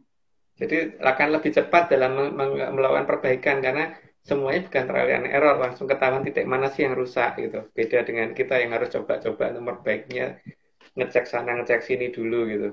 Lanjut, Mbak. Slide 97, bahkan lelembut bisa digunakan untuk mengganti atau mengurangi data yang dianggap bisa membahayakan peradaban Ibu Pertiwi. Sehingga data yang seharusnya data-data yang harusnya menunjukkan bahwa peradaban itu ada, jadi seolah-olah jadi nggak kelihatan ada karena data itu menghilang ketika dalam processing. Lanjut, Mbak. Slide 98. Lelembut juga tidak akan bisa dipegang atau ditangkap oleh peradaban Kolobendu karena menangkap mereka sama saja dengan menangkap angin. Tapi yang merasa bisa tuh banyak, Mbak. Yang merasa bisa tuh banyak. Tapi kenyataannya ya nggak tahu gitu kan. Karena kan itu susah dibuktikan. Lanjut, Mbak. Slide 99. Peradaban Ibu Pertiwi juga peradaban yang masih mengenal dewa dan leluhur. Dan mereka sangat mendewa-dewakan leluhurnya. Bukan seperti kita ya, nggak boleh mendewa-dewakan. Kalau mereka malah mendewa-dewakan. Tetapi aku mendewa-dewakan, Ding. Lanjut, Mbak. Saya juga mendewa-dewakan. Slide 100. Peradaban Ibu Pertiwi juga peradaban yang sangat tahu bagaimana menghubungi kedewatan dan bagaimana tata cara yang dianggap paling sopan. Dianggap paling sopan itu bukan hanya pada tata caranya ya, tapi pakaiannya dan tata bicaranya dan sebagainya gitu ya. Pakaiannya, cara bicaranya, gerak-geriknya, seperti nggak boleh menghela nafas terlalu cepat gitu tuh dianggap nantang kalau di versi mereka gitu, Mbak. Jadi itu jangan pernah dilakukan. Lanjut, Mbak. Slide 101. Meskipun beberapa dari mereka mempunyai kekuatan di atas kadewatan, tapi mereka tahu hierarki. Namun bukan berarti mereka nerimo ing pandum, karena mereka tahu gerak alam raya. Maka kalau dari kadewatan melakukan hal salah atau tidak adil, mereka juga bisa menyerang kahyangan. Jadi nggak seperti di peradaban kita, bahkan kahyangan aja nggak bisa ngelihat gitu kan, Mbak. Kalau mereka ngelihat, jadi mereka maju ke sana juga bisa. Lanjut, Mbak. Slide 102. Sehingga penutupan peradaban Ibu Pertiwi sangatlah kuat. Karena selain teknologi yang tinggi, mereka juga punya kesaktian yang tinggi. Dan mereka mampu memerintah lelembut dengan cara yang benar-benar elegan.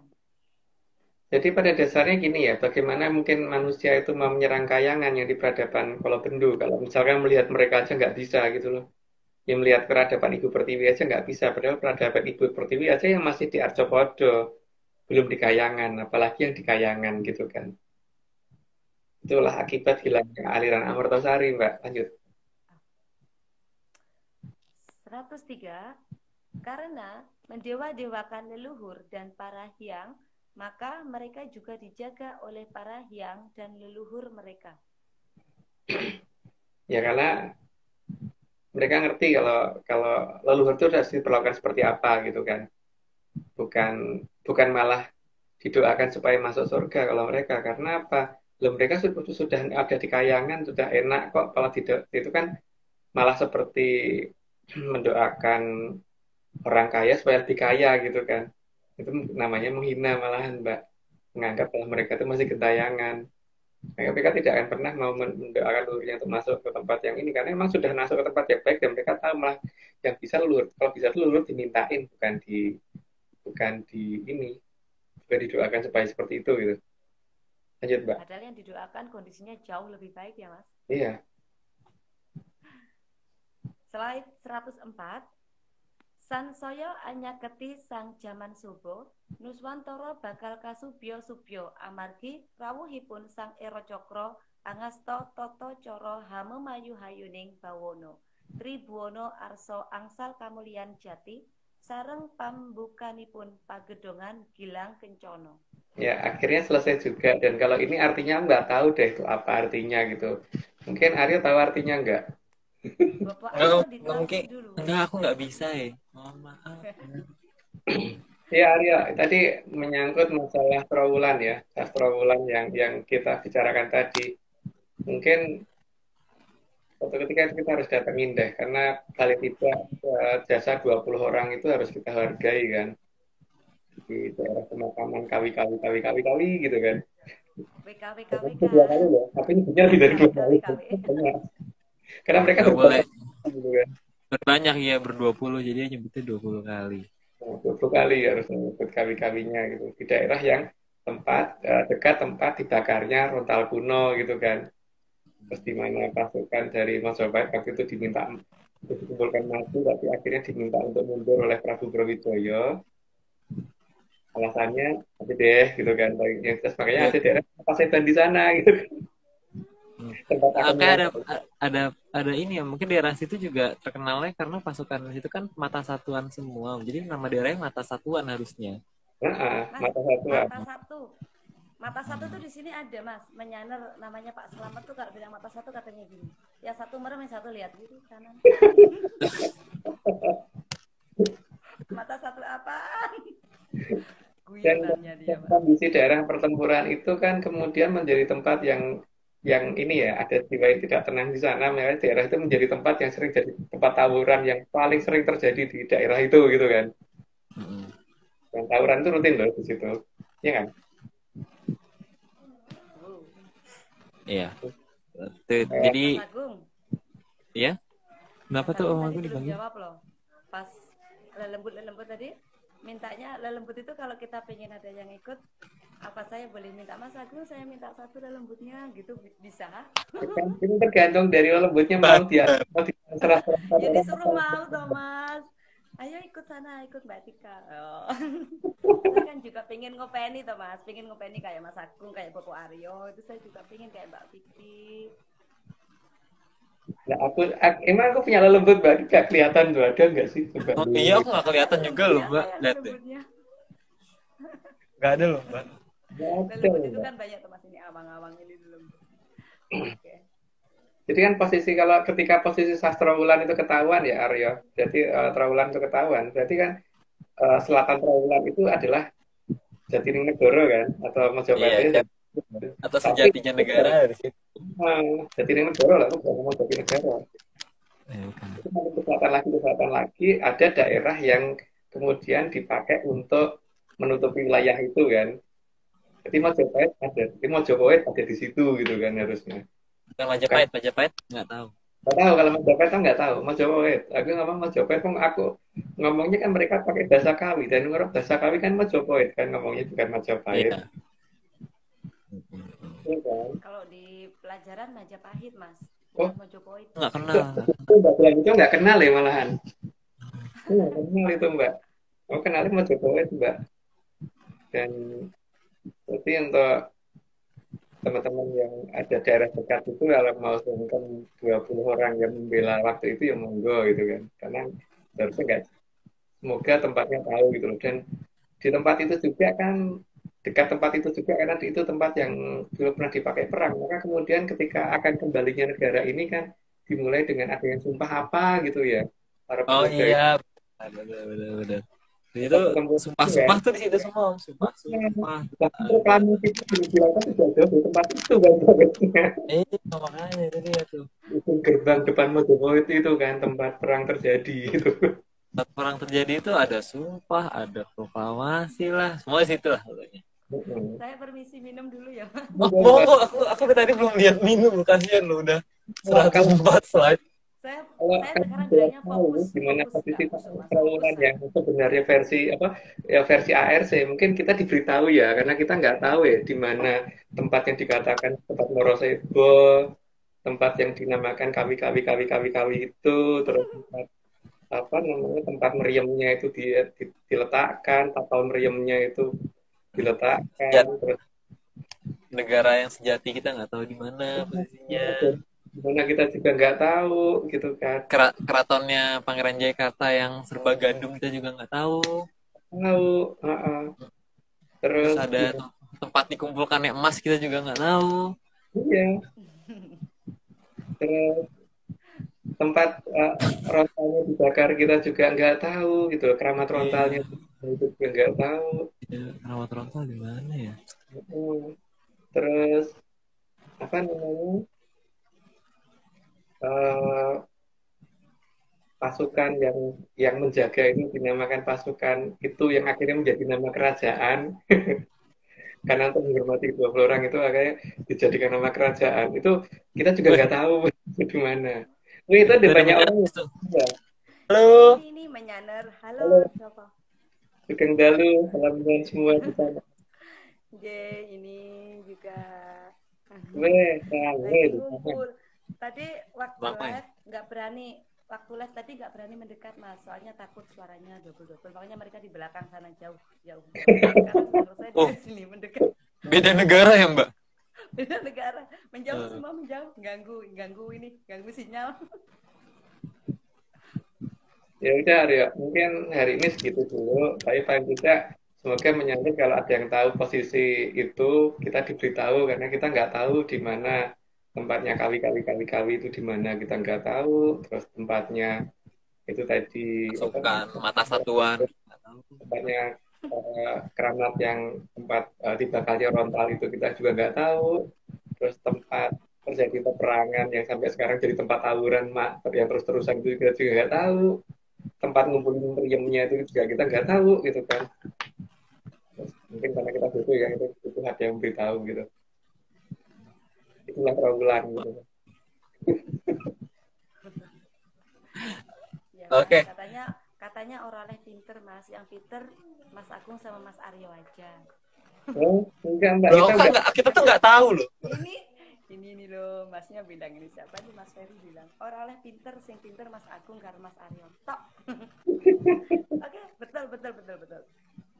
Ya Aryo, kapan-kapan kita ini apa mungkin kita nanti cari lokasi pakai motor aja ya. Karena kalau pakai mobil kita parkirnya susah itu di lokasi itu. Dan Lokasinya kita nggak tahu di mana kan Om ya.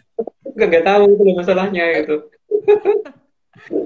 Oke, begitu dulu. Ya, terima kasih untuk Mbak Omeng karena satu posisi di Denpasar yang ditunjukkan Mbak Omeng itu kayaknya bener udah posisinya dia udah dapat satu posisi dari 3 posisi. Terima kasih banget Mbak Omeng ya. Sama Mbak Jul, terima kasih. Oke, Itu Aryo. katanya maunya undercover Om. Mereka tuh sebenarnya punya undercover. Oh gitu. Iya, maunya undercover. Jadi pakai akun-akunnya kita nggak tahu namanya. Aku juga kaget pas di chat. Kaget. Iya. Oke, kalau gitu kita terima kasih ya Om ya. Disclaimer terakhir dulu dong, parsial belum. Oke. Oh, disclaimer parsial sih. Ya.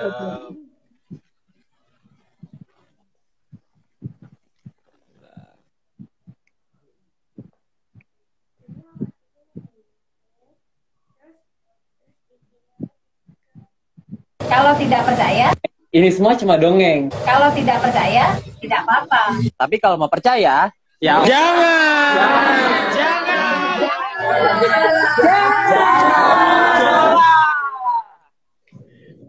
Ini bukan geretakan. Ini Oke. bukan keretakan ya. Terima kasih. Oke. Para terima kasih.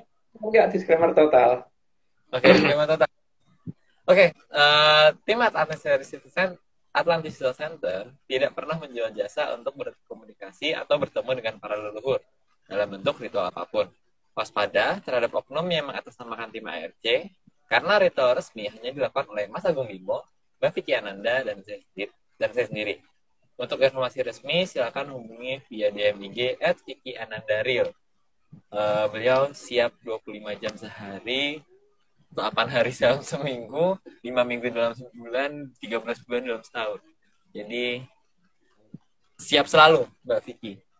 Jadi tapi kayaknya akan dibales 1 zaman kemudian. Satu zaman kalau kemudian. Jadi emang soalnya banyak yang japri mas. Jawabnya 1 zaman kolom Mbak, 500 tahun sekali. Yang penting dibalas lah, paham pasti semuanya. Ya, oke, kalau gitu pada terima kasih ya Mas Aryo, Mas Agung, Mbak Vicky sudah kasih saya kesempatan buat jadi narator lagi. Oke, kita yang terima kasih loh Mbak. Kita juga terima kasih Mbak. Oh ya Mbak, kalau misalkan itu mungkin kalau butuh itu dihubungi Mbak Vicky ya untuk kalau misalkan belum dapat kiriman apa namanya? Siap. Oh iya, Bapak Agung terima kasih. Saya ini ada ini. Saya mau pamer Mas. Ini kitab Atlantis saya ini. Sebel banget. Karena saya nggak nulis, Mas. Copy, print. Banyak loh, Mas. Mau skripsi saya. Oh, skripsi ya. Oh. Udah berapa halaman? Ke Mas Agung saya besok. Padahal itu cuma Terima kasih ya, Mas. Terima kasih. Tapi Ya, dongengnya ini bagus banget. Kan saya suka, makanya tak buat buku kayak gini. Mbak Vicky saya japri kok mesti Mbak gitu. Iya Mbak, saya belum dikirim sama Mas Agung. Oke, kalau gitu kita pada terima kasih ya. Iya. Oke, tentunya terima kasih sebesar-besarnya kepada Kitu Jati Jaya Mongrogo yang sudah mau menyediakan jatah dan juga menjadi pamong bagi kita semua. Kemudian juga makasih Mas Agung Bimo yang sudah mau menjadi narasumber dan juga sudah mau membuatkan slide. Kemudian Mbak Etika, terima kasih sudah mau menyumbangkan suaranya hari ini. Mas Togo tentunya juga sudah mau merapikan slide. Bang John gambarnya hari ini indah sekali. Ini kayak temanya masih tanggal 30 Oktober yang lalu ya, kayaknya. Terus kemudian juga terima kasih tentunya Mbak Vicky, Om Iwan, Heskel, Mbak Ade, dan segelintir tim ARC lainnya. Dan terakhir tentunya terima kasih bos besar kita Pak Marius Kumono. Oke. Itu Om? Ya. Mas, ini ada mau dari Menyaner sini mau nyampain apa ini, mau pamitan ini. Oke, terima kasih dan ikut di situ rame-rame. Jatuh HP-nya. Hati-hati lu. Iya, kaget aku Mas. Oke, sudah. Oke, kalau gitu sekian Atlantis seri 129 sampai jumpa. Dan lupa aja langsung ya. Ya. Oke. Kalau gitu kita sampai jumpa di pertemuan berikutnya di seri ke-130. Jadi masih pambukan Gedung Kencana ya Om ya. Masih ya kayaknya. Ya. Jadi salam sehat semuanya dan tentunya salam menyan. Salam menyan.